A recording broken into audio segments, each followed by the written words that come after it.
The crack of a rifle shot echoed across Marine Corps Base Camp Pendleton like thunder splitting the California sky. Grace Winters, a small woman in an oversized gray jacket, crouched beside the M40A6 sniper rifle, her fingers adjusting the scope with movements too practiced, too confident for someone who was supposed to be just another civilian contractor. A shadow fell across her workstation. "Who are you supposed to be?" The voice came from above, dripping with contempt. Staff Sergeant Derek Kane towered over her, 6 feet 2 inches of muscle and tattoos, his arms crossed over a chest that seemed carved from granite. Behind him, 15 Marines from Scout and Sniper Platoon 3 turned from their firing positions, their eyes trained on the small woman the way predators lock onto prey. Grace didn't look up. Her hands continued their work, rotating the adjustment turret with mechanical precision. Click, click, 1/4 minute of angle. Perfect. "I said," Kane stepped closer, his boots hitting the concrete with deliberate force. "Who the hell do you think you are, touching Marine Corps' equipment?" She finally stood, the top of her head barely reaching his shoulder. Her face remained expressionless. No fear, no anger, just silence. But something flickered in her blue eyes, something cold and dangerous, before it vanished as quickly as it appeared. What Kane didn't know, what none of the 15 elite Marines watching this confrontation knew, was that in the next 20 minutes, every single one of them would understand they'd just made the biggest mistake of their careers. They were about to discover who the civilian really was. Grace's hands moved to set the rifle back in its case, her posture too straight, shoulders square in a way that whispered of years standing at attention. She wore civilian clothes, faded jeans, and that baggy jacket, but her stance belonged to someone who had spent a lifetime in uniform. Lance Corporal Connor Walsh snickered from Lane 5, his voice carrying across the range. "Staff Sergeant, she probably thinks that's a toy gun." Laughter rippled through the platoon. Kane's mouth twisted into a smirk. Behind him, Corporal Raven Hayes, a tall female Marine with arms like steel cables, stepped forward. Her voice carried the sharp edge of someone who had fought too hard for respect to watch it handed to someone who didn't deserve it. "She's just the civilian tech, Staff Sergeant. Probably doesn't even know what an M40 is." Grace reached for the windage knob without looking, her fingers finding it blindly, adjusting it with the kind of muscle memory that takes 10,000 repetitions to build.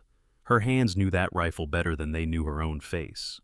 Master Sergeant Raymond Carter appeared from the observation deck, his expression already set in granite disapproval. He was a man who'd spent 28 years in the Corps, and civilians mixing with his Marines during closed training days violated something fundamental in his worldview. "Problem here, Kane? This civilian is mishandling precision equipment, Master Sergeant." Kane gestured at Grace like she was a stain that needed removing. "Request permission to have her removed from the active range." Carter's eyes swept over Grace, taking in her small frame, her civilian clothes, the way she stood with hands at her sides like she was waiting for orders. His face hardened. "Winters, stay out of the Marines' way. This is a closed training day for Scout Sniper qualification." He turned back to Kane. "If she interferes again, escort her off the range." Grace nodded once, a movement so crisp it could have been a salute condensed into civilian gesture. She walked toward the technical bay, her stride covering ground with efficiency that didn't match her size. Private First Class Aiden Cooper, barely 21 years old with his father's combat deployment stories still fresh in his memory, watched her move. Something about the way she carried herself reminded him of the veterans who visited his high school, the ones who walked like they'd learned to move through a world that was always potentially hostile. "She seems to know what she's doing, Staff Sergeant," Cooper said quietly. Kane's head snapped toward him. "Did I ask for your opinion, PFC?" "No, Staff Sergeant." "Then shut your mouth and get back on your weapon." Sergeant Bradley Foster, the platoon's weapons instructor, followed Grace to the technical bay. He was a man who'd built his reputation on making new snipers prove themselves, and he wasn't about to let some civilian make him look soft. He planted himself in front of her workstation, arms crossed. "Since you seem to think you know so much about precision rifles, enlighten me. What's the proper torque specification for scope rings?" Grace didn't hesitate. 65 inch-pounds for Badger ordnance rings, 45 for Leupold, 35 for Night Force if you're using their steel rings instead of titanium. Foster's jaw tightened. That wasn't the answer of someone who'd Googled basic information. That was the answer of someone who'd mounted enough scopes to know the specifications by heart, who'd done it in enough different conditions to understand why the numbers mattered. From the observation deck, Gunnery Sergeant Fletcher Stone set down his coffee. He was a 20-year veteran who'd seen 3 combat deployments and trained 2 generations of scout snipers, and something about this civilian tech wasn't adding up. Her answers were too precise, her movements too efficient. He pulled out his tablet and opened the personnel database. The sharp crack of laughter cut through the morning air. Raven Hayes stood with 4 other female Marines, her voice pitched loud enough to carry across the entire range. Look at her trying to sound smart. Probably Googled scope specs this morning while drinking her latte. More laughter. Can you imagine thinking you belong on a sniper range? Some people have no self-awareness. Grace continued sorting equipment, her face unchanged, but her fingers paused for half a second before resuming their work. That tiny hesitation, that micro-expression of someone absorbing insult after insult and choosing to remain silent, sent something hot through Cooper's chest. "Hayes, stow it," Sergeant Ethan Cole called out. He was older than the others, a senior NCO who'd learned that bullying said more about the bully than the target. "She's just doing her job." Hayes rolled her eyes. "Yes, Sergeant. Before we see how this confrontation unfolds, if you're feeling that same frustration, watching someone underestimate a woman who clearly knows what she's doing, hit that like button right now. And if you want to see more stories about people who stay quiet until the moment they don't, subscribe and turn on notifications. Because what happens next when Kane pushes Grace too far will make you want to stand up and cheer. Trust me, you don't want to miss what that tattoo reveals. The range call crackled across the loudspeaker. "Cease fire! Cease fire! Rifle malfunction on lane 7! Every Marine froze. A malfunction during live fire was serious business, the kind of thing that could turn a training day into a tragedy if handled wrong. Foster sprinted toward lane 7 where a young private stood with his M40, the bolt jammed halfway open. Grace's body tensed, her instincts screaming at her to move, to handle it, to fix the problem the way she'd fixed it 100 times in combat when a jammed weapon meant someone died. Her hands twitched, fingers automatically forming the shape for immediate action drill. Clear the chamber, assess the failure, lock and load. The sequence was burned into her nervous system deeper than her own name. Foster reached the rifle, his hands fumbling as he tried to assess the jam. He was good, one of the best instructors Pendleton had, but he was working from a training manual. Grace had worked from necessity, had cleared malfunctions while incoming fire turned the air into supersonic chaos. She forced herself to remain still. This wasn't her place anymore. She'd given up that right when she'd signed the civilian contract, when she'd chosen to hide who she was rather than carry the weight of all those names, all those faces, all those confirmed kills that followed her into every nightmare. Foster cleared the malfunction after 2 minutes. It should have taken 30 seconds. Lieutenant Mason Rhodes, the platoon commander, appeared beside the range tower. He was young for his rank, only 29, but he had the kind of quiet competence that made Marines follow him into bad situations. His eyes found Grace. "You're the new range tech? How long have you worked with precision rifles?" 8 months here, sir." "Just 8 months?" Grace met his gaze, and for a moment something ancient looked out from behind her blue eyes, something that had seen things Rhodes was still too young to imagine.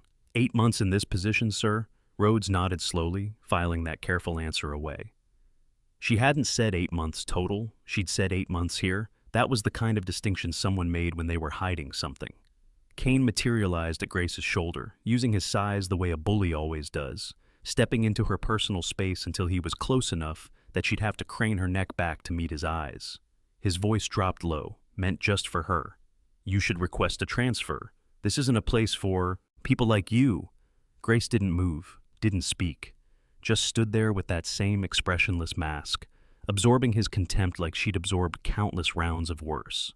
Because compared to watching your spotter's body armor fail, compared to calling in medevac coordinates for Marines who'd already bled out, compared to carrying the weight of 127 confirmed kills, one staff sergeant's petty intimidation barely registered. But Cooper saw it, saw the way Kane used his body as a weapon, saw the flash of something that might have been old pain cross Grace's face before her mask slammed back into place. His father had taught him to recognize veterans, taught him that the ones who'd really seen combat were the ones who didn't need to prove it. The morning progressed with Grace moving through her duties like a ghost, always present, never intrusive, her hands performing tasks with an efficiency that bordered on unnatural. When she lifted ammunition cans, she used her legs properly, kept her back straight. When she organized equipment, every item found its place in precisely the right order. When she moved between firing positions, she gave the weapons themselves more space and respect than she gave the Marines carrying them. Foster watched her work, his instructor's eye catching details that bothered him. The way she never pointed herself downrange when someone was in position. The way she automatically tracked every weapon's muzzle, maintaining awareness of where 15 different rifles were pointing at all times. The way she flinched, just slightly, when a rifle fired without her seeing the shooter's preparation first. Those weren't the habits of a range tech. Those were the habits of someone who'd lived in an environment where weapons were always condition 1, where a moment of carelessness meant death. Grace moved through the equipment room to retrieve cleaning supplies, her hand reaching automatically for the highest shelf, without looking, finding the solvent bottle exactly where it should be. Muscle memory, the kind of automatic knowledge that came from doing something hundreds of times in the dark. Walsh accidentally bumped into her on his way past, sending her stumbling into the workbench, cleaning supplies scattered across the concrete floor. "Oops, sorry, ma'am." The word ma'am came out dripping with sarcasm. "Didn't see you there. You're so small." Grace bent to pick up the supplies without comment. Her hands moved efficiently, checking each bottle for damage, returning them to their proper places. No complaint, no anger, just quiet competence that somehow made Walsh's juvenile stunt look exactly as pathetic as it was. Corporal Logan Bennett, a quiet Marine who had been watching Grace all morning with increasing curiosity, helped her retrieve a bottle that had rolled under the bench. Their eyes met for a moment, and he saw something there that made his spine straighten involuntarily. Whatever Grace Winters was, she wasn't just a civilian tech. The morning sun climbed higher, burning off the coastal fog. Kane gathered his squad around Lane 1 for a demonstration on proper breathing technique. His voice carried across the range, loud enough that everyone, including Grace, could hear. "This is how real snipers operate, real warriors who've earned the right to touch these weapons. Not some civilian playing dress-up." Hayes laughed, the sound harsh and deliberate. "I heard she's never even been hunting. Imagine thinking you can work a sniper range without understanding what these rifles are actually for." Foster joined them, his voice carrying authority. "You know what? I'm tired of wondering. If she knows so much about M40s, let's put her to the test." He turned toward Grace. "Winters, front and center." Grace set down the gun oil she had been inventorying and walked to Lane 1. 15 pairs of eyes tracked her movement. The wind had picked up, making the flag snap and dance. Conditions for shooting were getting challenging. "You seem to know a lot about precision rifles," Foster said, his voice pitched for the audience. "So, here's a simple challenge. Field strip and reassemble this M40A6, blindfolded. If you can do it, maybe you've earned the right to touch our equipment. If you can't, you pack up and request that transfer Kane mentioned." Grace looked at the rifle, then at Foster. For a long moment, she seemed to be calculating something, weighing options that no one else could see. Cooper realized she was deciding whether to reveal her capabilities or continue hiding. The hesitation wasn't about whether she could do it. It was about whether she should. "Fair test?" Foster pressed. "Or do you want to admit you're out of your depth?" "I'll do it," Grace said quietly. Bennett stepped forward. "I'll time you, ma'am." "Fair test." Hayes snorted. "This'll be good. Over-under on how long before she gives up." "I say 90 seconds. Kane leaned against the equipment table, arms crossed, smile predatory. "I give her 2 minutes before she admits she can't do it." Grace removed the rifle from its case, her hands moving over it with the kind of familiarity that comes from 10,000 repetitions.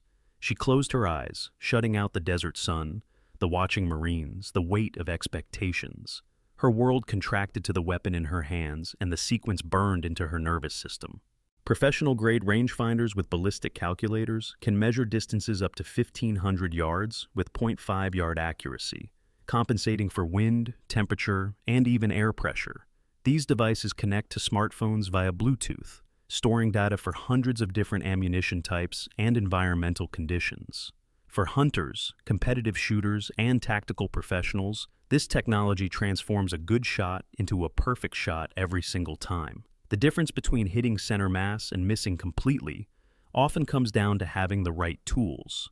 Grace's precision with that rifle scope wasn't just training, it was enhanced by technology that modern shooters depend on. Her fingers found the bolt handle, rotated it upward, drew it back. The bolt assembly came free in 4 seconds flat. No hesitation, no fumbling, just pure mechanical efficiency. The trigger group separated with practiced ease, her fingers working from memory of parts she could have assembled in the pitch darkness of a Fallujah night, with incoming fire lighting up the sky.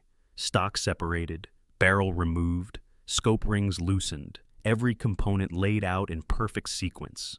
47 seconds total. The range had gone completely silent. Even the wind seemed to hold its breath.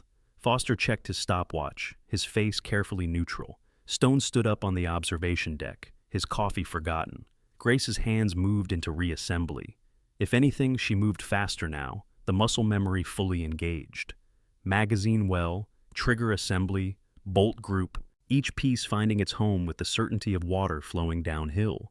43 seconds for reassembly.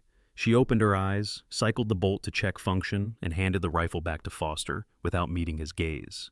Stone's voice carried from the observation deck. "What the hell was that time, Sergeant Foster?" 47 seconds disassembly. 43 reassembly, gunnery sergeant. "That's 12 seconds faster than my platoon record." Stone's voice had changed, losing its dismissive edge and gaining something else. Curiosity, and maybe the first hint of respect. "Who the hell is she?" Grace walked back to her workstation without comment, leaving 15 Marines staring after her. Cooper's mouth hung open slightly. That hadn't been competence. That had been mastery. The kind of skill that came from doing something so many times it became as natural as breathing. Kane's smile had frozen on his face. Hayes had stopped laughing. Foster stood holding the rifle, staring at it like it might explain what he'd just witnessed. "Lucky guess," Kane finally said, but his voice lacked conviction. "Probably practiced that one specific drill." 43 seconds isn't luck, Bennett said quietly. "That's thousands of hours." Rhodes moved to Grace's workstation. "Where did you learn to do that?" Grace kept her eyes on the inventory sheet in front of her. "I've worked around these weapons for a while, sir." "That's not an answer." "It's the only one I can give, sir." The lieutenant studied her for a long moment, seeing the way she held herself, the way her hands never quite relaxed, the way her eyes constantly tracked movement, even when her head didn't turn. Combat awareness. That's what his instructors had called it at the basic school. The heightened state of vigilance that combat veterans carried like second skin. "Carry on, Winters." "Yes, sir." The platoon returned to training, but the atmosphere had shifted. Marines kept glancing at Grace when they thought she wasn't looking. Walsh moved more carefully around her. Even Hayes seemed uncertain, her earlier contempt replaced by something that might have been grudging respect or might have been wounded pride. Only Kane refused to let it go. He gathered Foster and Walsh near the equipment shed, his voice low but still audible to anyone paying attention. "She's dangerous, creating unsafe conditions, making Marines question their own training." He jabbed a finger toward Grace's back. "We need to document this. Get her removed before someone gets hurt." Foster hesitated. "Staff Sergeant, she just demonstrated expert-level proficiency." "She's a liability," Kane cut him off. "And I'm filing a formal complaint with Master Sergeant Carter. Recommend you do the same." Walsh nodded eagerly. "I saw her mishandle ammunition earlier. Nearly mixed 7.62 NATO with 308 Winchester." It was a lie, and Foster knew it, but Kane's rank and his willingness to back Walsh's story created a political reality that overrode truth. This was how good people got crushed by bad systems. Not through violence or obvious cruelty, but through paperwork and official channels and the weight of institutional authority. Grace continued working, apparently unaware of the conspiracy forming behind her back. But Cooper saw her shoulders tense fractionally, saw the way her breathing changed just slightly. She knew. Of course she knew. Someone who could field strip a rifle blindfolded in 43 seconds was someone who'd learned to read danger in all its forms. The morning slid into afternoon. Marines rotated through firing positions, each taking their turn at the 1,000-yard targets. The wind had picked up to 7 knots, variable direction, making accurate shooting challenging even for experienced snipers. Grace moved between positions, providing technical support that was simultaneously helpful and invisible. She never offered advice unless asked directly, never corrected anyone's technique, just made sure the equipment functioned properly and stayed out of the way. But her eyes tracked every shot. Cooper noticed it first, the way she'd watch a Marine settle into position, the way her body would make micro-adjustments in sympathy with their setup. She was reading them, analyzing their technique, spotting their errors before they pulled the trigger. And sure enough, when the shot went wide, Her expression would flicker with something that looked like confirmation. She knew where the bullet would go before they fired. That wasn't just familiarity with weapons. That was the kind of expertise that came from calling shots for yourself and others until you could read windage and elevation like some people read books. Dr. Ivy Mitchell, the base medical officer, arrived for her routine safety inspection. She was a woman who had seen enough veterans to recognize the signs of PTSD, the 1,000-yard stare that had nothing to do with rifle ranges and everything to do with memories that wouldn't stay buried. She watched Grace for 5 minutes before approaching. "Have we met before?" Grace looked up from the ammunition log she was updating. "I don't think so, ma'am." "You seem familiar. Were you at the VA hospital in San Diego?" "No, ma'am." Mitchell studied her face, seeing things there that bothered her professional instincts. The way Grace's eyes couldn't quite hold still, the way her hands clenched when unexpected sounds echoed across the range, the way she positioned herself so her back was never exposed to open spaces. "If you ever need someone to talk to, my door's open. A lot of people who work around weapons carry weight that they don't talk about." "I'm fine, ma'am, but thank you." Mitchell left her card anyway, tucking it into Grace's clipboard, where it couldn't be refused without making a scene. Grace glanced at it once, then returned to her work without comment. The incident came without warning. Walsh was clearing his rifle at lane 7, following the standard safety protocol of pointing the weapon downrange and pulling the trigger on an empty chamber. Except the chamber wasn't empty. Someone had accidentally left a round in the magazine well, and when Walsh cycled the action, that round chambered itself. His finger found the trigger before his brain registered the weight of the bolt. The rifle fired, the report like a cannon in the enclosed space, the bullet screaming downrange toward the 1,000-yard berm. Grace moved before anyone else processed what had happened. She was across the range in 3 strides, her hand on Walsh's shoulder, weapon discipline taking over. "Weapon condition 1. Muzzle discipline!" Her voice cracked like a whip, carrying the unmistakable authority of someone who'd commanded under fire. "Safety on! Port arms! Step back from the line!" The entire platoon froze. That wasn't a civilian's voice. That wasn't even a junior NCO's voice. That was the command presence of a senior staff NCO who'd learned to make Marines obey instantly because hesitation meant casualties. Walsh stumbled backward, his face white, the rifle shaking in his hands. Grace took it from him with movements that were both gentle and absolutely firm. She cleared the chamber, locked the bolt to the rear, inserted a safety flag, and set the weapon down with the muzzle pointed safely downrange.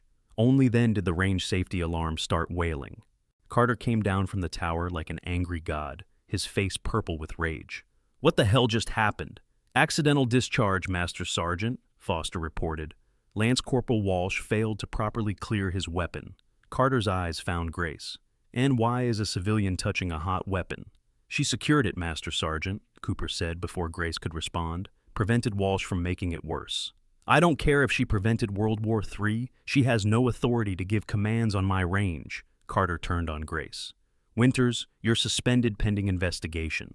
Collect your gear and report to base security." Grace's face remained expressionless, but something died behind her eyes. This was it. This was how it ended.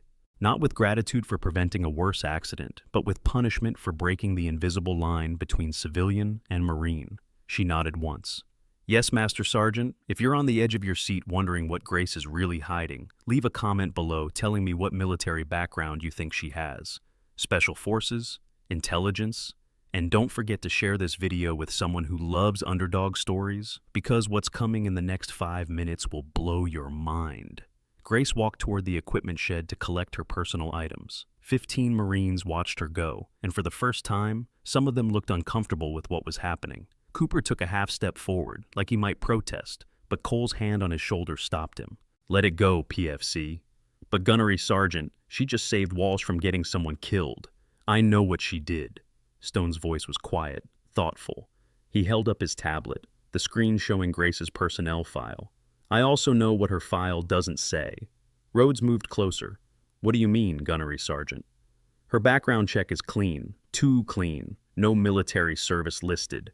No prior employment in defense contracting, no security clearance. But her home address shows Oregon, and her emergency contact is listed in San Diego." Stone scrolled through the data. Someone with her skills didn't learn them in 8 months. And they didn't learn them hunting deer. So, what are you saying? I'm saying her civilian ID doesn't match her capabilities. Stone's eyes tracked Grace's figure as she disappeared into the equipment shed. I'm saying someone who can field strip an M40 in 43 seconds and command a range like a staff NCO has a story we haven't heard. Foster joined them, his voice low. Staff Sergeant Kane filed a formal complaint. 3 pages. Claims she's been creating unsafe conditions all morning. Walsh backed him up with a written statement about ammunition mishandling. That's fiction, Bennett said flatly. I've been watching her all day. She's been perfect. Doesn't matter what's true, Cole said wearily. Matters what's documented. Inside the equipment shed, Grace stood alone among the rifles and ammunition cans, surrounded by the tools of violence that had defined her life. Her hand drifted to her right shoulder, pressing against the fabric of her jacket where ink marked her skin. 25 USMC, Suicide Charlie, Fallujah, 2004. The tattoo burned like it always did when she thought about those days, about James Mitchell's face in the moment before the IED turned him into red mist. About 127 confirmed kills that meant 127 families who'd lost someone because she'd been good at her job. She'd thought working here would be enough, being close to the weapon, the mission, the brotherhood, without having to carry the weight of command or the burden of more names added to her nightmares. She'd thought she could serve quietly, without recognition, without anyone knowing who she'd been. But Kane had made that impossible. And rather than reveal herself, rather than pull rank and prove her credentials, she'd choose to leave. Because the moment people knew who Grace Winters really was, they'd look at her differently. They'd see the ghost of Fallujah instead of just Grace. They'd see the kills instead of the person who couldn't save her spotter. She was reaching for her backpack when Kane appeared in the doorway, blocking the light. Hayes stood behind him, Walsh flanking his other side. 3 predators cornering prey they thought was helpless. Collecting your things, Kane's voice carried satisfaction. Good. Save everyone the trouble of escorting you off base. Grace zipped her backpack without responding. You know what I think? Kane stepped into the shed, using his size to dominate the space. I think you conned your way onto this base, lied about qualifications, probably slept with whoever hired you. Hayes's laugh was sharp and cruel. That's the only way someone like her gets a job like this. Grace shouldered her backpack, her face still showing nothing. She'd learned a long time ago that responding to provocation only gave it power. The Marines who had lasted longest in Fallujah had been the ones who could stay calm while the world burned around them. She tried to move past Kane, but he shifted to block her path. I'm talking to you, civilian. Excuse me, Staff Sergeant. Grace's voice was quiet, empty of emotion. I need to leave. When I'm done talking. Military veterans transitioning to civilian life face unique financial challenges that regular advisors often don't understand. Specialized veteran financial planning services help former service members navigate VA benefits, disability compensation, military retirement accounts, and investment strategies designed for those who have served. These advisors understand TSP rollovers, survivor benefit plans, and tax advantages specific to combat veterans. With average returns between 8 and 12% annually and comprehensive insurance packages that cover service-related conditions, proper financial planning can mean the difference between struggling after service and building genuine long-term wealth for your family's future. But Grace wasn't thinking about retirement accounts or investment strategies. She was thinking about the fastest way out of this shed before the situation escalated into something that would force her to reveal capabilities she'd spent 2 years hiding. Kane grabbed her arm, not violently, but firmly, his fingers wrapping around her bicep with the casual assumption of someone who'd never had his physical dominance challenged. You need to understand something. This isn't your world. These aren't your weapons. You don't belong here. Grace looked down at his hand on her arm, then up at his face. For just a moment, something ancient and dangerous looked out from behind her blue eyes. Something that had learned to kill at 800 yards, had called airstrikes on buildings full of insurgents, had made decisions that traded enemy lives for friendly ones without hesitation. Let go of my arm, Staff Sergeant. The words were spoken softly, but they carried weight that made Hayes take a half step backward without realizing it.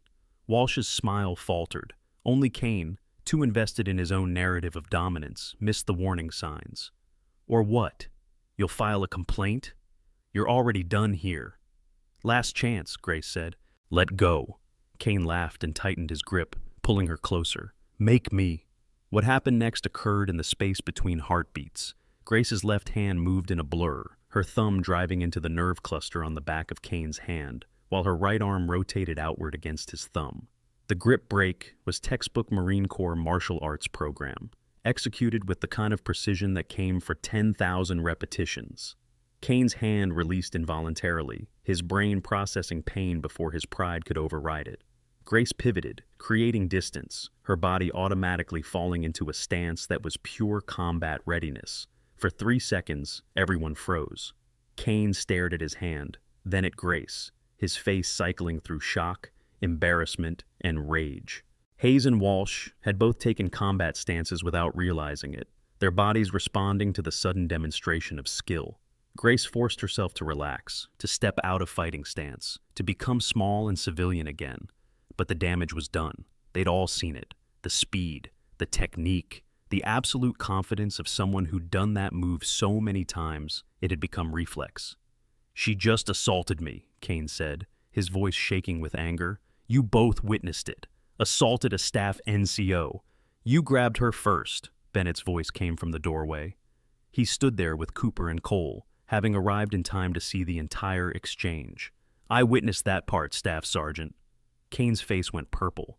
"Get out of here, Corporal. This doesn't concern you." "Actually, it does." Stone appeared behind Bennett, his tablet in hand. "Because I just finished running a deeper background check on our civilian tech. And I have questions." Grace's face finally showed emotion. Fear. Not of violence or physical threat, but of exposure, of having the carefully constructed civilian identity stripped away, of being seen. "Master Sergeant Carter wants everyone in the briefing room," Stone continued, "including you, Winters. There's been a development." The group moved toward the range headquarters building, tension crackling between them like static electricity before a lightning strike. Grace walked in the center, surrounded but not accompanied, her silence now carrying weight it hadn't held before. The briefing room was cramped, meant for 10 people, and currently holding 15. Carter stood at the front, his expression unreadable. Stone took position beside him, tablet ready. The Marines filed in, with Grace standing at the back near the door, backpack still on her shoulders like she might run at any moment. Carter spoke first. "We have a situation. Staff Sergeant Kane has filed formal complaints about unsafe range conditions. Gunnery Sergeant Stone has questions about personnel verification. And I just received a call from the base commander's office about an incident they want investigated." Kane straightened, vindication written across his face. This was it. The moment Grace Winters got exposed as a fraud and escorted off base in disgrace. "Before we proceed," Stone said quietly, "I have one question for Winters." He looked directly at Grace. "Your civilian ID says you're from Oregon. Never served, but your weapon handling suggests otherwise. Your command presence during the accidental discharge wasn't civilian. It wasn't even junior enlisted. That was staff NCO authority." Grace said nothing. "So I ran a deeper background check, called in favors with the personnel office. Your social security number traces back to San Diego, not Oregon. Your address matches a VA medical facility location. And your emergency contact," Stone paused, reading from his tablet, "is listed as Amber Winters, relationship sister, also San Diego address." Hayes shifted uncomfortably. Foster's expression had gone neutral, the look of someone realizing they'd badly misjudged a situation. "Still nothing to say?" Stone pressed. Grace met his eyes. "What do you want me to say, Gunnery Sergeant? The truth. Who are you really?" "I'm a range technician. That's all I need to be." "That's not all you are." Stone's voice hardened. "I've trained snipers for 15 years. I know what mastery looks like. You didn't learn to field strip an M40 in 43 seconds by watching YouTube videos. You didn't develop that command presence by working civilian jobs. So, I'll ask again. Who the hell are you?" The room had gone completely silent. 15 Marines holding their breath, waiting for Grace to break, to admit to stolen valor, or to flee, or to do whatever frauds did when cornered. Grace's hand drifted to her right shoulder again, pressing against the jacket where ink marked her skin. 25, Suicide Charlie, 127, Mitchell, the names and numbers that defined who she'd been and who she could never be again. "I'm nobody," she said quietly, "just someone who used to know how to do a job." "What job?" "One I'm not qualified for anymore." Kane seized the moment. See, she admits it. She's lying about her qualifications. I want her removed from this base immediately. Cooper couldn't stay silent anymore. Staff Sergeant, she just demonstrated expert level. Shut your mouth, Private. Rhodes held up a hand. Everyone calm down. Winters, if you have prior military experience, there's no shame in that. We just need to know for personnel records. Grace shook her head. My records are civilian. That's what matters. Why are you hiding? Mitchell's voice came from the doorway. The medical officer had arrived late, drawn by the commotion. I've seen enough veterans to recognize the signs. The way you flinch at unexpected sounds, the way you position yourself in rooms, the way you can't quite let your guard down. You're carrying combat stress. I'm fine. You're not fine. And whatever you're running from by hiding your service, it's hurting you more than revealing it would. Grace's jaw tightened. With respect, ma'am, you don't know what you're talking about. I know survivor's guilt when I see it, Mitchell said gently. I know what it looks like when someone's trying to stay close to their past life without actually living it. Working on a range, around weapons, around Marines, but not being one anymore. That's not healing. That's purgatory. Something cracked in Grace's expression, just for a moment. A hairline fracture in the mask she'd worn for so long. Then it sealed shut again, harder than before. If there's nothing else, Master Sergeant, I'd like to clear my locker and leave. Carter exchanged glances with Stone. Whatever they'd expected from this confrontation, it wasn't this level of stubborn resistance. Most frauds cracked under pressure. Most liars gave themselves away. Grace just stood there, absorbing everything they threw at her and giving nothing back. All right, Carter said finally. Winters, you're suspended pending investigation. Report to base security. Surrender your ID card. We'll notify you of the hearing date. Yes, Master Sergeant. Grace turned to leave, and that's when it happened. Rhodes moved to let her pass, his shoulder bumping her backpack. The zipper, already partially open from hasty packing, split completely. Contents spilled across the floor. Water bottle, protein bars, a worn paperback novel, car keys, and a photograph, 5 by 7 inches, in a cracked frame. It landed face up on the tile floor, perfectly visible to everyone in the room. The photograph showed 2 Marines in full combat gear, desert camouflage caked with dust, faces streaked with sweat and smoke. A woman and a man, both young, both smiling despite looking exhausted to the point of collapse. Behind them, a building burned, black smoke rising into an orange sky. The woman held an M40 sniper rifle. The man had his arm around her shoulders. Text was visible on the woman's uniform. Winters. Text was visible on the helmet beside her. USMC-25. Cooper bent to pick up the photograph, his hands gentle with it, like it was something sacred. He read the handwriting on the back, read it out loud before his brain could stop him. Fallujah, November 2004. Me and Mitchell, 127 confirmed. Suicide, Charlie forever. The room exploded into shocked silence louder than any gunfire. Stone's tablet slipped from his fingers, clattering on the floor. Foster's mouth opened and closed without sound. Hayes took a step backward, her face draining of color. Kane stared at the photograph like it was a grenade with the pin pulled. Rhodes picked up the frame with reverent care, studying the image. His voice came out barely above a whisper. 2-5, 2nd Battalion, 5th Marines. Suicide Charlie Company. He looked up at Grace, seeing her for the first time. That's the unit from 2nd Fallujah, the bloodiest urban combat operation in the Iraq War. Stone found his voice. Suicide Charlie took 40% casualties during Operation Phantom Fury, highest casualty rate of any company in the battle. Grace's face had gone pale. She reached for the photograph, but Rhodes held it, not cruelly, but with the kind of careful respect usually reserved for memorials. This is you, Rhodes said. It wasn't a question. Grace didn't answer. The woman in this photograph is wearing Staff NCO rank. She's holding a Scout sniper rifle, and the writing says 127 confirmed kills. Rhodes's hands were shaking slightly. Ma'am, if this photograph is real, it's real, Grace said quietly. The mask had finally broken. Give it back, please.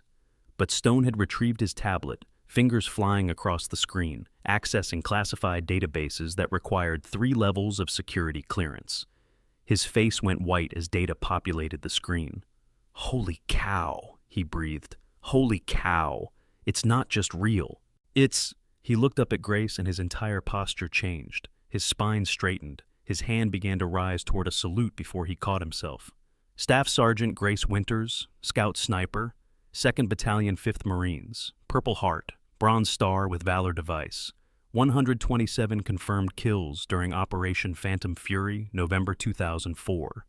Medical discharge, February 2006, following IED blast that killed her spotter. He turned the tablet so everyone could see the official photograph on her service record. Same woman, same blue eyes, but younger, harder, wearing the uniform with Staff NCO rank clearly visible. Her spotter was Corporal James Mitchell, age 19, killed in action, February 7th, 2006, Ramadi Province. The silence that followed was absolute. No one moved, no one breathed. Grace stood with her back against the wall, exposed in the worst possible way. Every secret she'd tried to bury now laid bare in front of 15 Marines who'd spent the day treating her like an incompetent civilian. Kane's face had gone from purple to gray. His mouth worked, but no sound came out. Hayes had tears streaming down her face, her hand pressed against her mouth. Foster stood frozen, the weight of his technical challenges now recontextualized as testing a combat veteran who had forgotten more about sniping than he'd ever learned.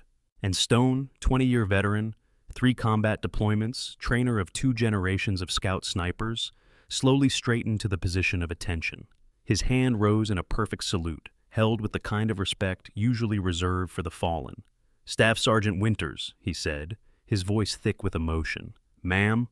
One by one, every Marine in that room came to attention. Salutes rendered. Even Carter, despite his earlier dismissal, despite his institutional prejudice against civilians on his range, recognized what stood before him.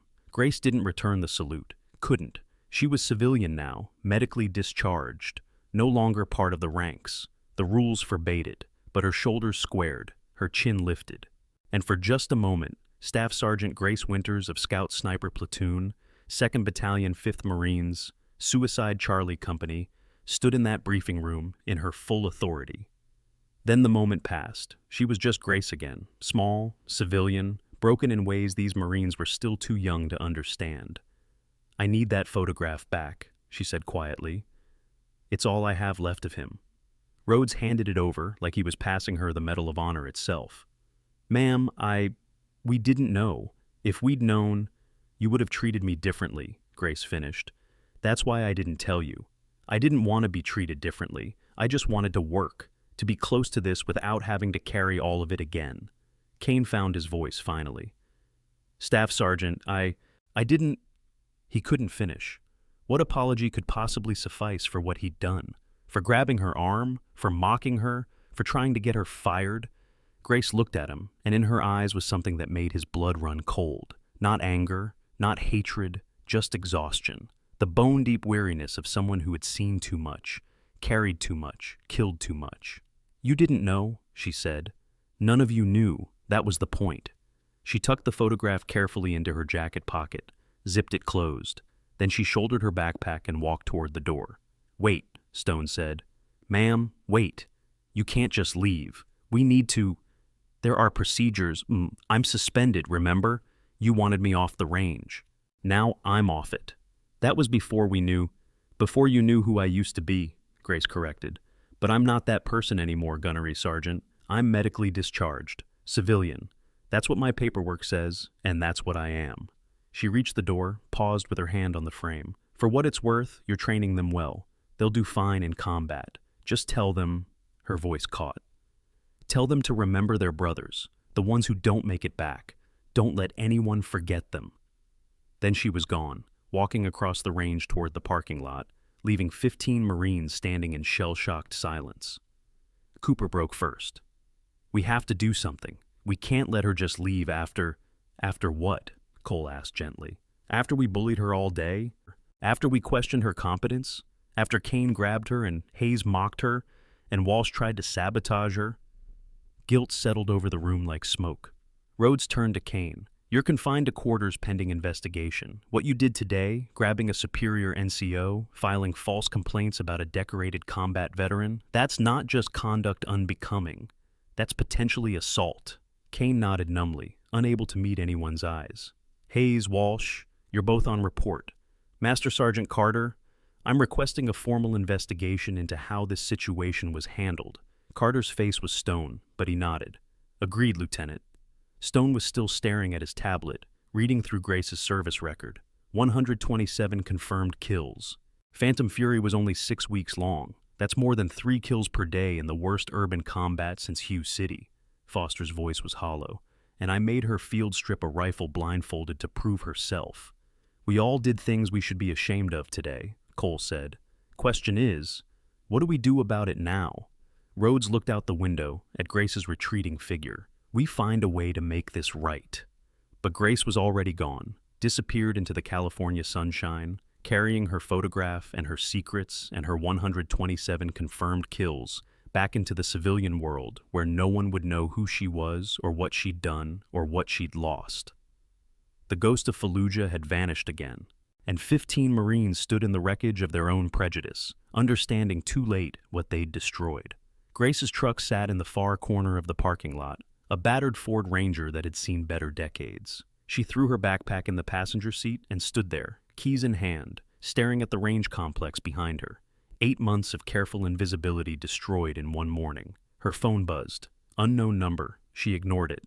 Behind her, the briefing room had erupted into chaos. Rhodes was on the phone with the base commander. Stone was pulling up every document he could find on Operation Phantom Fury. And Cooper, young PFC Cooper who'd defended her from the start, stood staring out of the window at her truck. We can't let her leave like this, he said. We don't have a choice, Cole replied. She's suspended. That's nonsense. Bennett's voice was firm. She saved Walsh's life today, and we treated her like trash. Hayes wiped her eyes, mascara streaking. I called her names. I laughed at her. I said civilians shouldn't touch weapons. Her voice broke. She has 127 confirmed kills, and I mocked her. Foster sat heavily, his confidence shattered. I made her prove herself blindfolded like a circus performance. She's forgotten more about sniping than I'll ever know. Walsh stood trembling. She cleared my rifle when I almost killed someone. I filed a false statement against her. Kane said nothing. There was nothing to say. Rhodes set down his phone. Base commander wants a full investigation. He also wants to know if Staff Sergeant Winters is pressing assault charges. Stone read from his tablet, voice distant. 2nd Battalion 5th Marines entered Fallujah on November 8, 2004. Suicide Charlie Company took the heaviest resistance. Staff Sergeant Winters and Corporal Mitchell provided overwatch. 361 confirmed engagements over 42 days. How is that even possible? Foster asked. Because they never stopped, Stone said quietly. They operated 72 hours straight during the first week. Mitchell spotted, Winters shot. They averaged 8 confirmed kills per day at their peak. Rhodes felt sick. That's industrial-scale warfare. That's what Fallujah was, and she was 19 years old. Mitchell appeared in the doorway. Someone needs to go after her, forcing her to reveal her trauma like this. That's psychological damage on top of existing PTSD. She won't talk to us, Cole said. Then find someone she will talk to. Mitchell pulled out her phone. Her service record lists Corporal James Mitchell as her KIA spotter. If family's still in the area... Wait, a voice said from the back. Everyone turned. Jasper Holt stood in the doorway. Retired gunnery sergeant, 67 years old, eyes red. James Mitchell was my nephew, he said quietly. I've been looking for the Marine who tried to save him for 12 years. The room froze. I knew someone named Winters had been with him when he died. I knew she carried him 400 yards through hostile fire. I knew she held him while he bled out. Holt's voice shook. But the Corps wouldn't give me details. All I had was a name. Stone pulled up another document. After-action report from February 7, 2006. Scout sniper team encountered IED ambush. Corporal Mitchell took shrapnel to the femoral artery. Staff Sergeant Winters applied tourniquet, called for medevac, carried him 400 yards under fire. She was hit twice but didn't stop until she reached friendly lines. Mitchell died during medevac flight, Holt finished. 19 years old, 7 months in country. Tears ran freely now. And Grace Winters has been carrying that for 18 years. Rhodes understood then. She's trying to atone for surviving. Survivor's guilt, Mitchell confirmed. She blames herself even though she did everything possible. Holt wiped his eyes. Where is she? Parking lot. About to leave. Then I need to talk to her. Holt headed for the door. Cooper followed. So did Bennett. Then Rhodes.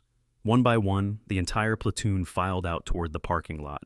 Grace had the driver's door open when she heard footsteps, multiple people approaching. She turned, saw 15 Marines, and tensed automatically. But they weren't approaching aggressively. They were approaching carefully, like people approaching something wounded. Holt led them, and when he got within 10 feet, he stopped and saluted. Grace stared at him. "Sir, I'm civilian. I can't return that." "This salute isn't about regulation," Holt said quietly. "This is about gratitude. James Mitchell was my nephew, my godchild. I taught him to shoot when he was 8. He lowered his salute. "I've been looking for you since 2006. Grace's hand found the truck door for support. "I couldn't save him. I tried, but the shrapnel, the femoral artery, I put the tourniquet on, but it was too high up, and the medevac took 17 minutes, and he just kept bleeding." "Stop." Holt's voice was gentle but firm. James's last words were recorded. "Do you know what he said?" Grace shook her head, tears streaming. "He said, 'Tell my family Grace got me out. Tell them I wasn't alone. Tell them the ghost stayed with me.'" Holt's voice broke. "He died knowing someone cared enough to risk her life. He died knowing he mattered." Grace's knees buckled. She caught herself against the truck, body shaking with 18 years of grief finally breaking through. "You were hit twice," Holt continued. "You carried a 190-pound Marine 400 yards while wounded. The medevac pilot said you wouldn't let go until he stopped breathing." "I should have been faster," Grace whispered. "Should have been superhuman." Holt stepped closer. "Grace, you did everything right. James's death wasn't your fault. It was war. You didn't fail him. You honored him by making sure he didn't die alone." Grace slid down the truck until she was sitting on pavement, 18 years of controlled grief pouring out. Holt knelt beside her, put his hand on her shoulder with understanding that spoke of shared loss. The Marines stood in a semicircle, silent witnesses, Hayes crying openly, Walsh with face in hands. Even Kane looked broken. Mitchell pushed through with her medical bag, knelt beside Grace. "I'm here. You need to breathe. 4 counts in, hold for 4, 4 counts out." Grace tried, failed, tried again. Slowly the breathing exercises pulled her back from panic. Mitchell monitored her pulse, checked for shock. "You've been carrying this alone too long," Mitchell said gently. "Combat trauma doesn't heal by hiding. It heals by processing with people who understand." "I can't go back," Grace managed. "Can't deploy. Can't put myself in positions where people die because of my decisions." "Nobody's asking you to deploy," Rhodes said, stepping forward. "But we are asking you to stay, to teach, to help us train the next generation." Grace looked up, eyes red. "After today, especially after today," Rhodes said firmly, "because today we learned what happens when we judge people on appearance instead of capability. Today we learned that the quiet ones are sometimes the ones who've done the most." Stone stepped forward with his tablet. "Staff Sergeant Winters, I'm requesting you as Senior Marksmanship Instructor. Contract position. Civilian status if you want, but full authority to train." "I'm not qualified." "You have 127 confirmed kills," Foster interrupted. "You operated in the worst urban combat in modern warfare. You carried a wounded Marine 400 yards while injured. Ma'am, you're the most qualified person on this base." Grace shook her head. "Those 127 kills aren't achievements. They're faces, names, people who had families until I ended them. They were enemy combatants," Holda said quietly, "shooting at your Marines. You saved American lives. That's not murder. That's war." "It still sits in your soul," Grace replied. "We're about to reach the moment that changes everything. If you're loving this story, smash that like button and make sure you're subscribed because the reveal coming up is absolutely legendary. Comment below if you figured out what unit Grace served with, and stay tuned because the next 60 seconds will leave you speechless. "Then let those 127 mean something," Rhodes said. "Teach us. Make sure the next generation is as prepared as you were. Turn those memories into lessons that save lives." Grace looked around the circle. Young Marines who'd mocked her now showing respect they should have given from the start. Senior NCOs offering what they'd withheld. A retired gunnery sergeant who had spent 12 years searching just to say thank you. "I don't know if I can," she said honestly. "You already did," Cooper said. "This morning, when Walsh's rifle malfunctioned, your first instinct was protecting people. When Foster challenged you, you proved yourself without bragging. Ma'am, you've been teaching us all day. We were too stubborn to learn." Bennett stepped forward. I've watched you for 8 months.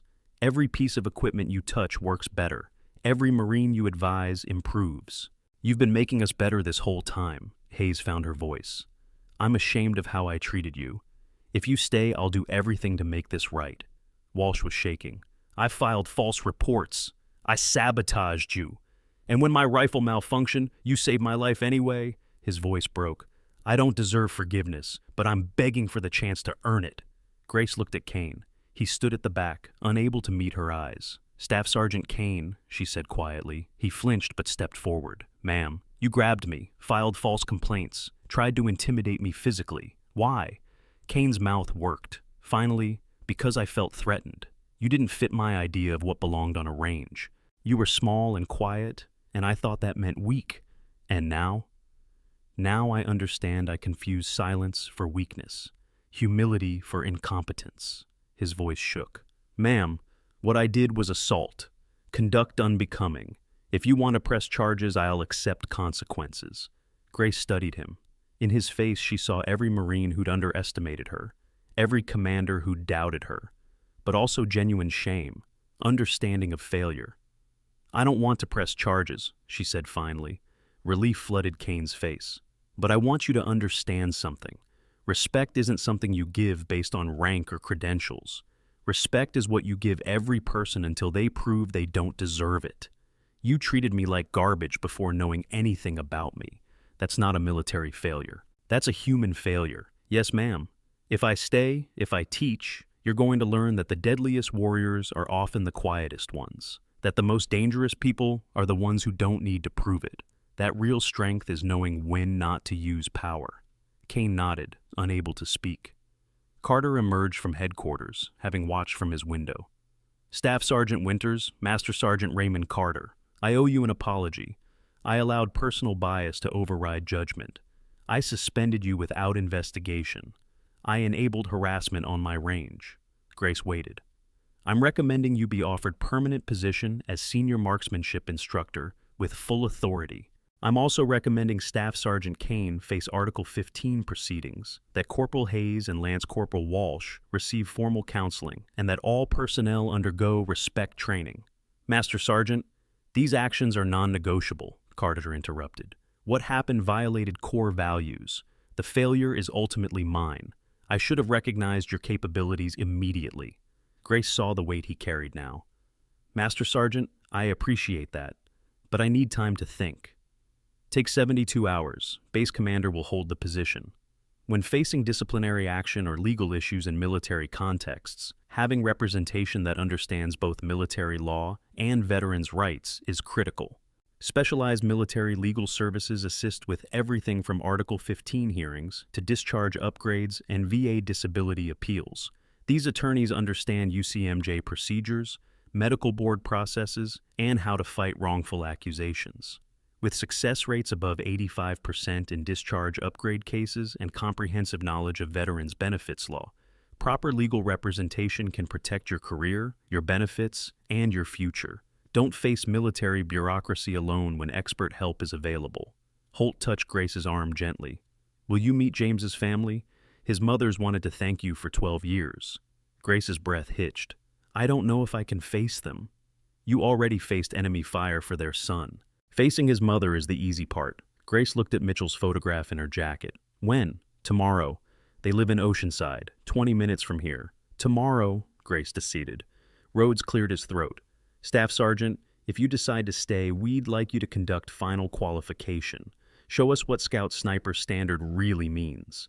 Grace looked at the range. Part of her wanted to run, but another part, the part that had served with honor, whispered that teaching was another form of service. If I do final qual, it's operational standard, she said quietly, not training standard, the way we did it in Fallujah. Stone's eyes gleamed. What's the difference? Training standard is 10 rounds at known distances and controlled conditions. Operational standard is unknown distances, variable wind, moving targets, time pressure, stress factors. Grace met his gaze.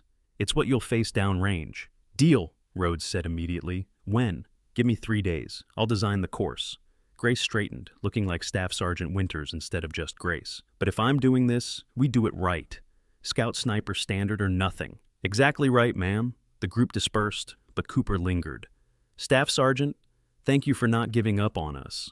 Grace looked at this young Marine who'd defended her from the start. PFC Cooper, you did something today that many Marines twice your age couldn't. You judge me by actions instead of assumptions. Don't lose that. I won't, ma'am. Mitchell approached with her medical bag. I meant what I said about treatment. You're carrying trauma that needs professional help. I've tried counseling. Did you tell them the truth, or hide behind civilian status? Grace said nothing. That's what I thought. Mitchell pulled out a card. This counselor specializes in combat veterans with survivor's guilt. Former Army, Iraq veteran. She understands. Grace took the card, tucked it beside Mitchell's photograph. I'll think about it.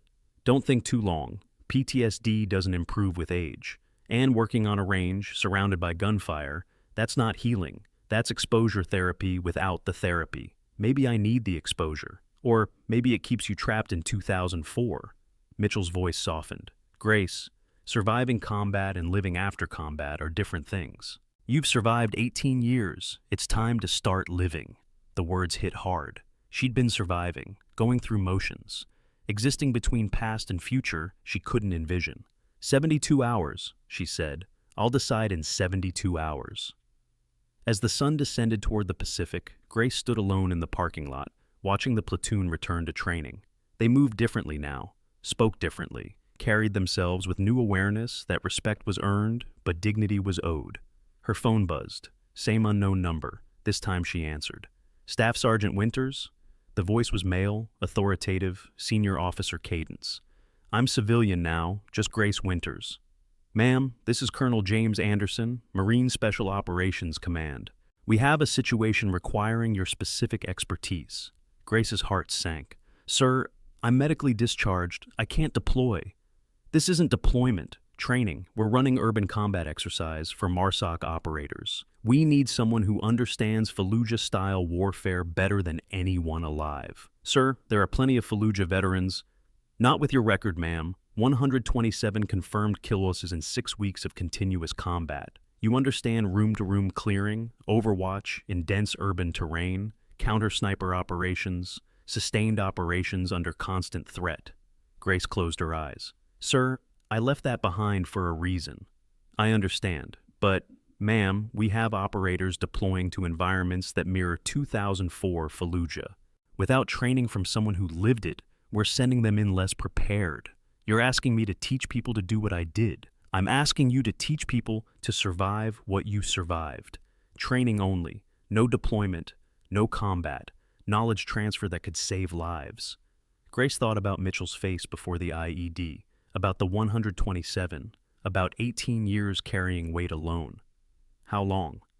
4 weeks, Camp Pendleton, 6 MARSOC teams, 12 operators each, GS-13 contract instructor.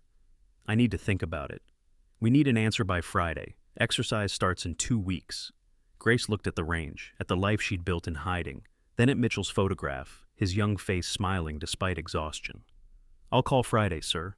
Thank you, ma'am. Semper Fi. Semper Fi, sir.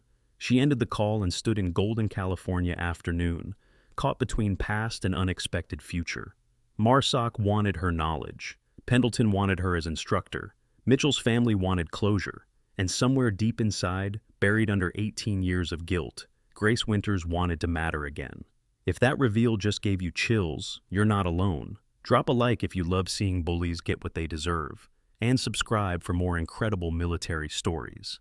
Check out the video in the description about another female veteran who shocked everyone, and comment your favorite moment from this story. Part 2 is coming soon. 3 days later, Grace stood at Lane 1 wearing civilian clothes, but carrying herself like Staff Sergeant Winters. 15 Marines from Scout Sniper Platoon 3 stood at attention, faces showing respect they should have given from the start. Stone, Rhodes, Carter, and Holt stood on the observation deck. Mitchell sat beside them with medical bag, ready to intervene if Grace showed PTSD triggers. Grace walked along the line, meeting each pair of eyes. Kane stood at attention, face neutral but eyes showing shame. Hayes had tears threatening. Walsh couldn't hold her gaze. Foster, Cooper, Bennett, Cole, each carried guilt. Today we're doing operational qualification, Grace said quietly. Not training standard, operational. The way scout snipers perform when Marines depend on them. She gestured to the 1,000-yard range where Stone's team had set up unknown distance targets. Variable wind, time constraints. 30 seconds to estimate range, calculate windage, make your shot. 1 round only. Miss, and people die. That's the standard. The platoon shifted nervously. Before we begin, I want you to understand something about 127 confirmed kills. Each one was a human being. Each had family, life, future. I ended that because they were shooting at my Marines, planting IEDs, fighting for a cause I was sent to oppose. She paused, letting weight settle. I don't carry those kills with pride. I carry them with responsibility. The responsibility to make sure they mattered. To make sure Marines I protected survived. To make sure next generation is prepared. Grace walked to lane 1, picked up the M40A6, settled into prone. Her body remembered the stance like breathing, like heartbeat, like all the muscle memory she'd tried to forget. 1,000 yards, wind 7 knots, variable, temperature 82 degrees, humidity 43%. Target acquisition, 3 seconds. Her breathing slowed. Everything else fell away. The wind, the distance, the target. Nothing else existed. 1 shot, center mass. Stone checked his spotting scope. Dead center, first round, in conditions that would make most snipers wait for stabilization. Grace stood, handed the rifle to Cooper. Your turn. Remember, wind is your friend if you understand it. Listen to what it tells you. 1 by 1, Marines took their shots. Some hit, some missed. Grace provided quiet guidance, adjusting stances, correcting breathing, sharing knowledge burned into her at 19 in Fallujah's hell. When Kane took position, the range went silent. He settled in, checked scope, calculated windage, but his breathing was wrong, position slightly off. Your left elbow, Grace said quietly. 3 inches forward. Kane adjusted. Breathing's too fast. Slow it down. 4 counts. He complied. Now, between heartbeats. Kane fired, hit center mass. He stood, facing her. Thank you, ma'am. Don't thank me. Thank the Marines who taught me, and the spotter who kept me alive long enough to learn. She looked at all of them. Mitchell was 19, 7 months in country. He saved my life 17 times by spotting threats I didn't see. I honored him by becoming better. You honor your brothers by doing the same. The day wore on. As sun descended toward the Pacific, Grace felt something shift inside. Teaching wasn't carrying Mitchell's weight. It was sharing it. Every Marine she trained, every skill passed on, every lesson learned in blood, it all became part of his legacy instead of just her burden. At 1600 hours, Rhodes called formation. The platoon assembled, Grace standing to one side, still civilian, still outside ranks. Staff Sergeant Winters has agreed to accept the instructor position, Rhodes announced. Effective Monday, she'll be senior marksmanship instructor with full supervisory authority. Applause rippled through the Marines. Cooper grinned. Bennett nodded respect. Even Kane managed a small smile. But there's more, Rhodes continued. Staff Sergeant Winters has also accepted a contract with Marine Special Operations Command to provide urban warfare training for deploying MARSOC teams. Stone stepped forward holding a wooden case. Ma'am, this belonged to 2nd Battalion 5th Marines, presented to Suicide Charlie Company after Operation Phantom Fury. It's been in storage since the unit deactivated. The battalion commander wanted you to have it. Grace opened the case. Inside was a challenge coin, brass and worn, with 2nd Battalion 5th Marines insignia on one side and Suicide Charlie, Fallujah, 2004 engraved on the other. There were 180 Marines in Charlie Company when we entered Fallujah, Stone said quietly. 73 were killed or wounded. Survivors all received these coins. You were never issued yours because you were medevaced before the ceremony. The battalion wants you to have it now. Grace held the coin like it was something more precious than brass, tangible proof that she'd belonged, that Mitchell had belonged, that those 42 days had been witnessed and honored. Thank you, Gunnery Sergeant. No, ma'am. Thank you. The formation dispersed. Grace walked toward her truck as sun touched horizon, painting sky in colors that reminded her of Fallujah fires, of smoke and dust and everything she'd survived. Holt caught up. Tomorrow, Oceanside, Mitchell's family. I'll be there, Grace promised. They won't judge you. They just want to know their son mattered. He mattered, Grace said fiercely, more than I can explain. Then explain it to them. Let them hear from someone who was there. Grace nodded, unable to speak past emotion. She was unlocking her truck when her phone rang. The same unknown number. She answered. Staff Sergeant Winters, Colonel Anderson. Have you made your decision about MARSOC training? Grace looked back at the range, at Marines visible in fading light, at the challenge coin in her hand, at Mitchell's photograph in her pocket. Saw not burden, but purpose. Yes, sir, I'll do it. Outstanding, ma'am. Report Monday at 0700 for briefing. Understood, sir. One question. Go ahead. Why is MARSOC specifically interested in Fallujah-style urban warfare now? That battle was 20 years ago. Silence, long enough that Grace knew the answer before Anderson spoke. Ma'am, I can't discuss operational specifics on unsecured line, but recent intelligence suggests our operators may face similar environments in near future. Dense urban terrain, hostile population, determined enemy, house-to-house fighting. He paused. We need them prepared for what you survived. There's nowhere else to learn those lessons except from someone who lived them. Grace's blood ran cold. Sir, are we going back? I can't answer that, but your knowledge might prevent the next generation from learning the hard way. The call ended.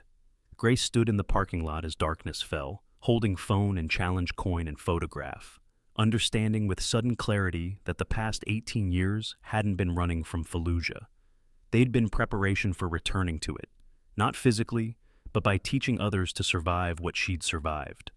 She looked at Mitchell's photograph, his young face, his smile, his arm around her shoulders. I'm going back, James, she whispered. Not to fight, but to teach. To make sure the next ones know what we learned. To make sure your death meant something. The wind carried her words into the California night.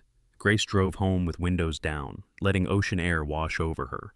Her apartment was small, Spartan, filled with books about ballistics and military history and PTSD management. Photos covered one wall, her platoon, her company, Marines she'd protected and Marines she'd lost.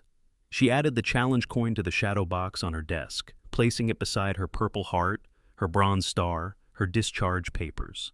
Then she opened her laptop and began drafting training curriculum for MARSOC, translating 18 years of nightmares into lessons that might save lives. At 2300 hours, her phone buzzed with a text from unknown number. Grace Winters, this is Sarah Mitchell, James's younger sister. Uncle Jasper said you'd meet us tomorrow. Mom hasn't slept in 12 years, always wondering if James was alone at the end. Thank you for agreeing to tell us the truth. Whatever it is, we're ready. Grace stared at the message before responding. He wasn't alone. I was with him every second. I'll tell you everything tomorrow. She worked through the night, building curriculum. Lesson 1, Reconnaissance and Target Acquisition in Urban Terrain. Lesson 2, Counter-Sniper Operations. Lesson 3, Sustained Combat Under Stress. Each lesson built on bones. 127 sets from enemy combatants she'd killed. 1 set from Mitchell. Countless more from Marines she'd protected who made it home because she'd been lethal when it mattered. When dawn broke, she had complete course outline that would teach MARSOC operators everything she knew about staying alive in urban hell. At 0630, she dressed in civilian clothes and drove to Oceanside. The Mitchell family lived in modest house 3 blocks from beach, American flag flying from porch, Gold Star banner in window. Grace sat in her truck for 5 minutes gathering courage. Then Holt emerged, saw her, waved her in. The family waited in living room. Sarah Mitchell, 31, with her brother's eyes. Their mother, Patricia, 62, gray-haired and worn by grief. Their father, Robert, 65, hands scarred by labor. And on the mantle, photographs of James at every age, baby, child, teenager, Marine in dress blues, all showing the smile Grace remembered. Patricia stood when Grace entered. Your Grace, you were with my son when he died. Yes, ma'am. Tell me, please. I need to know if he was in pain, if he was scared, if he knew I loved him. Grace sat with them for 3 hours, told them everything. The IED, the shrapnel, the tourniquet that couldn't stop arterial bleeding, the 400 yards she'd carried him while taking fire, the medevac helicopter, his last words. He said to tell you that Grace got him out, Grace finished, tears streaming. He said to tell you he wasn't alone. He said he loved you and was sorry he couldn't come home. Patricia wept. Robert held his wife. Sarah gripped Grace's hand so hard it hurt. He also said something else, Grace continued. Something not in the official report. He said, "The ghost will finish the mission. The ghost always finishes." I've been trying to honor that for 18 years. By teaching, by staying close to the mission, by making sure his death meant something. It did mean something, Robert said quietly. Because you were here, because you carried him, because you didn't leave him behind. They talked until noon, shared stories, shared grief, shared weight that none could carry alone but maybe could carry together. When Grace finally left, Sarah walked her to truck. "Will you come back? Mom needs this." "I'll come back," Grace promised, "as often as you'll have me. And Grace, thank you for keeping him alive for us, for making sure we know who he was, for giving us closure." Grace drove back to Pendleton with something lighter in her chest. Not healed, but maybe healing. Not forgiven, but maybe forgiving herself. Monday morning arrived with California sunshine. Grace reported to Camp Pendleton's Special Operations Training Area at 0645, wearing civilian contractor ID but carrying herself like Staff Sergeant Winters. Colonel Anderson met her at the gate. "Staff Sergeant Winters, welcome. Just Grace, sir. Civilian contractor." "Not in my command," Anderson said firmly. "You earned that rank in blood. You're Staff Sergeant Winters here." He led her to briefing room, where 72 MARSOC operators waited, all special operations capable, all preparing for deployment to environments they'd only studied in manuals. "Gentlemen," Anderson said, "this is Staff Sergeant Grace Winters, 2nd Battalion 5th Marines, Scout Sniper, Operation Phantom Fury veteran. 127 confirmed kills in 6 weeks. Purple Heart, Bronze Star with Valor. She's going to teach you how to survive the kind of fighting that broke most Marines who tried it." 72 pairs of eyes focused on the small woman in civilian clothes, seeing past size to recognize a warrior who'd done what they were preparing to do. Grace walked to the front, pulled up tactical map of Fallujah, and began teaching.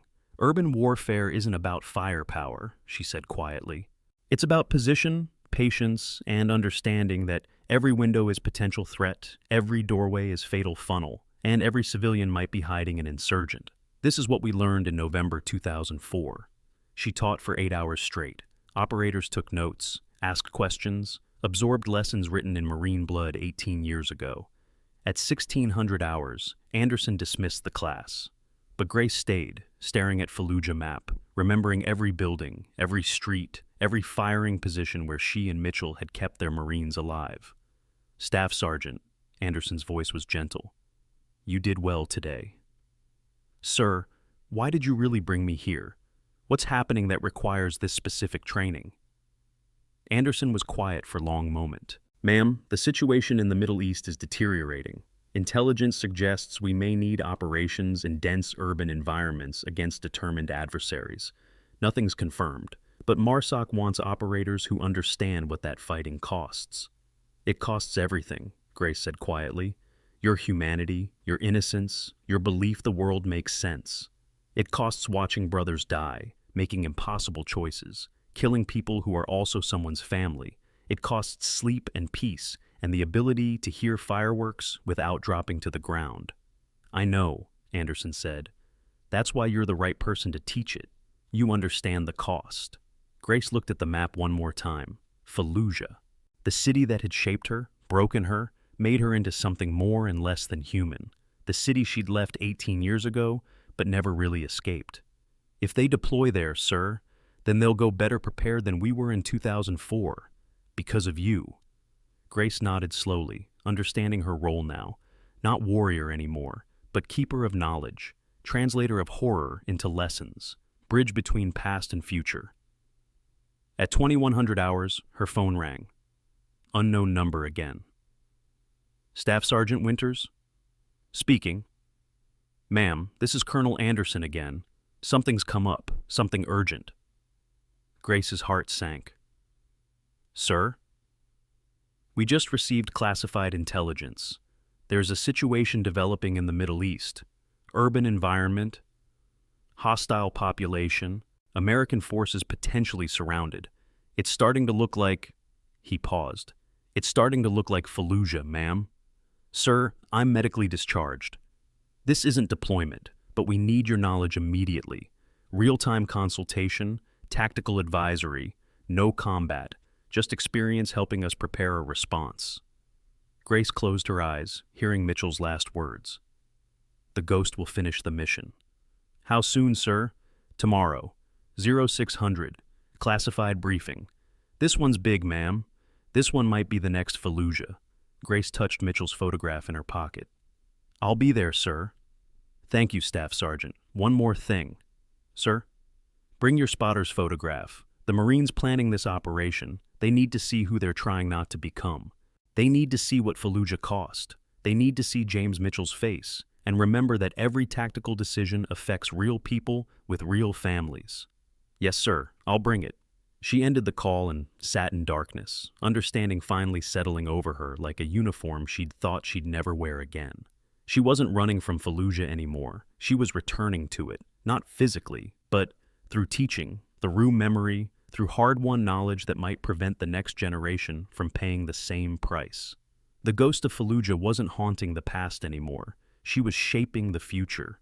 Grace stood, gathered her things, walked to her truck. Tomorrow would bring new challenges, new responsibilities, new chances to honor Mitchell's memory by making sure his death meant something.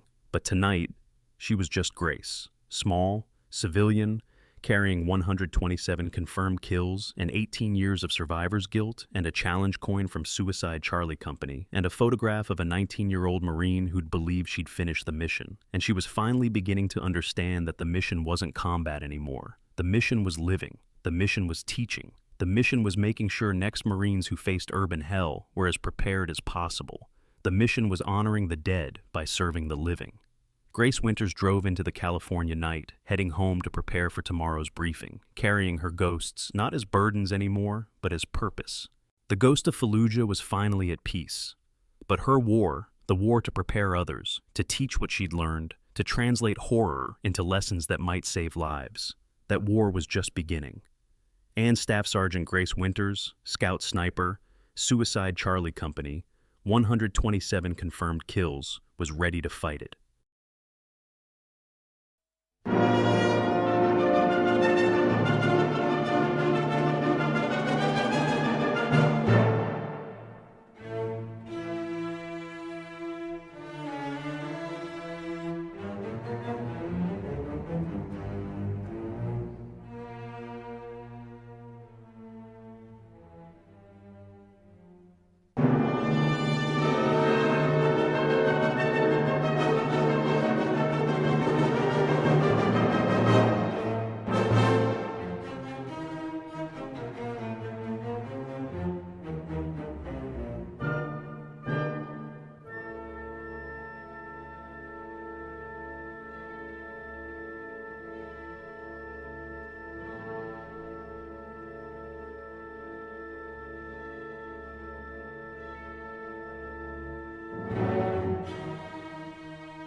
and fire